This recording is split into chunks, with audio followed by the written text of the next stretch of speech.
اول حاجه هنشوفها مع بعض هنا، كان لاعب سموحه بيطلب بضربه جزاء. نشوف مع بعض هل في شد او باستخدام اليد من لاعب الزمالك ولا لا. بص كده على يد لعيب نادي الزمالك، هتلاقي اللاعب بيستخدم اليد مع لعيب سموحه جوه خط ال 18. لعبه زي ديت انا مستغرب ليه الفار ما جابش الحكم يشوفها. يعني هنا استخدام اليد موجود، وكان في احتماليه انه يبقى في ضربه جزاء في اول دقيقه في المباراه، لكن هنا الحكم ما حسبش حاجه، والفار كمان ما جابش الحكم يشوفها. نروح للحلقه اللي بعديها، هتلاقي هنا لعيب سموحه بيستخدم اليد بطريقه اقل من اللي قبليها، وهنا الحكم حسم المخالفه، وطبعا هنا قرار الحكم قرار سليم. نروح للحلقه اللي بعديها، هنا فاول على لاعب الزمالك. هنشوف مع بعض هنا هتلاقي في تدخل بقوه على قدم لعيب سموحه، وطبعا هنا الالتحام موجود والفاول سليم، وهنا الحكم اداله انذار، وطبعا قرار الحكم قرار سليم.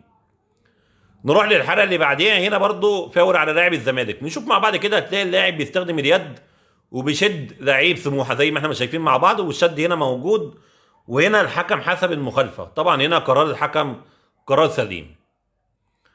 نروح للحلقه اللي بعديها، هنا كان لاعب سموحه بيطلب بضربه جزاء. نشوف مع بعض هل في التحام بالقدم ولا لا.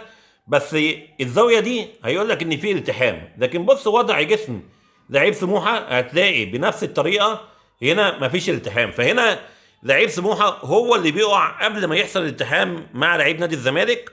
طبعا هنا مفيش ضربه جزاء، وقرار الحكم قرار سليم. نروح للحلقه اللي بعديها، هنا فاول على لاعب سموحه. نشوف مع بعض هنا هتلاقي فيه تدخل بقوه على قدم لعيب الزمالك، وطبعا هنا الحكم حسب فاول، وقرار الحكم قرار سليم. نروح للحلقه اللي بعديها، هنا هتلاقي فيه التحام من لاعب الزمالك على قدم لعيب سموحه، وطبعا اللي هنا الالتحام موجود والمخالفه موجوده، لكن هنا الحكم ما حسبهاش وساب اتاحه فرصه، وبعد كده رجع ادى اللاعب انذار، وطبعا هنا قرار الحكم قرار سليم. نروح للحلقه اللي بعديها، الحلقه دي غريبه جدا. يعني بص كده على قدم لعيب نادي الزمالك، هتلاقي عامل التحام مع لعيب نادي سموحه زي ما احنا شايفين مع بعض. كره زي ديت الطبيعي ان الحكم يحسب فاول ويدى اللاعب انذار، ده الطبيعي، لكن هنا الاغرب ان الحكم ما حسبش اي حاجه في اللعبه ديت. نروح للحلقه اللي بعديها، هنا فاول على لاعب سموحه. نشوف مع بعض هتلاقي فيه التحام مع لعيب الزمالك، وطبعا هنا الالتحام موجود والفاول سليم. نروح للحلقه اللي بعديها، برضو الحلقه دي غريبه جدا. هنا الحكم حسب فاول على لعيب الزمالك. لما نشوف مع بعض كده الفاول، هتلاقي لعيب الزمالك بيستخدم اليد بطريقه غريبه جدا زي ما احنا ما شايفين مع بعض. كره زي دي الحكم حسبها فاول، فين الانذار؟ يعني هنا حته التعمد دي موجوده 100%، مفيش حد بيعمل اللي لعيب الزمالك ده عمله. اللاعب ماسك القدم ورافعها لفوق والتعمد موجود، كان لازم الحكم يديله انذار، لكن هنا الحكم حسب المخالفه بدون انذار. نروح للحلقه اللي بعديها، هنا فاول على لاعب الزمالك. هنشوف مع بعض هتلاقي فيه التحام بالقدم، وطبعا هنا الالتحام موجود والفاول سليم. نروح للحلقه اللي بعديها، هنا فاول على لاعب سموحه. نشوف مع بعض هنا هتلاقي اللاعب بيستخدم اليد وبيشد لعيب الزمالك، وهنا الحكم حسب فاول وادى اللاعب انذار. انا جايب اللقطه من بعيد عشان اللقطه دي ما كانش ليها اعاده في المباراه. نروح للحلقه اللي بعديها، هنا فاول على لاعب الزمالك. هنشوف مع بعض هنا هتلاقي اللاعب بيستخدم اليد مع لعيب الزمالك، وطبعا هنا استخدام اليد موجود، وهنا الحكم حسب المخالفه وادى اللاعب انذار، طبعا هنا قرار الحكم قرار سليم. نروح بقى للحلقه اللي بعديها، وهنا الحكم حسب ضربه جزاء لفريق نادي الزمالك، وبعد كده رجع للفار ولغاها.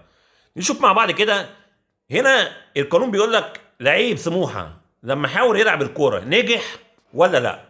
بص هنا هتلاقي لعيب سموحه لعب الكوره ونجح ان هو يغير اتجاهها، فهنا خلاص يعني اول حاجه المنافسه، فهو نافس على الكوره ولعبها. بعد كده لعيب الزمالك مكمل وعامل معاه الالتحام.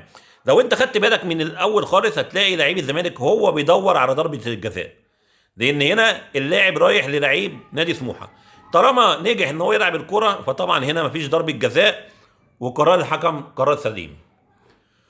نروح للحلقه اللي بعديها، الحلقه دي برضو غريبه جدا. هنا الحكم حسب فاول على لعيب سموحه بادعاء التمثيل واداله الانذار التاني. طيب نشوف مع بعض كده، هتلاقي الفار جابه وبيوريه ان يد لعيب نادي الزمالك في ظهر لعيب سموحه، واللاعب بيستخدم اليد وفي الشد موجود. طيب انا ممكن اقول لك فعلا ان الشد ده ما يستحقش يا عم ضربه جزاء، زي ما احنا ما شايفين مع بعض ما يستحقش ضربه جزاء، بس في شد. طالما في شد يبقى ما فيش تمثيل. كان على الاقل او افضل ان انت ترجع في القرار الطرد، افضل من ان انت تبقى شايف ان في شد وتحسب طرد على لعيب سموحه، وهو طبعا قرار غير صحيح. نروح للحلقه اللي بعديها. هنا لعيب الزمالك ضرب لعيب سموحه بدون كره زي ما احنا شايفين مع بعض، ادي ضرب بدون كره، وهنا الحكم رجع اداله انذار. وطبعا الضرب بدون كره في الوش بيبقى طرد، لكن هنا الحكم حسب انذار بس. نروح للحلقه اللي بعديها، وهو الهدف اللي اتلغى لفريق نادي الزمالك بدايه التسلل. نشوف مع بعض لحظه لعب الكره. هتلاقي لعيب نادي الزمالك في وضع تسلل، وطبعا هنا الغاء الهدف قرار سليم من الحكم.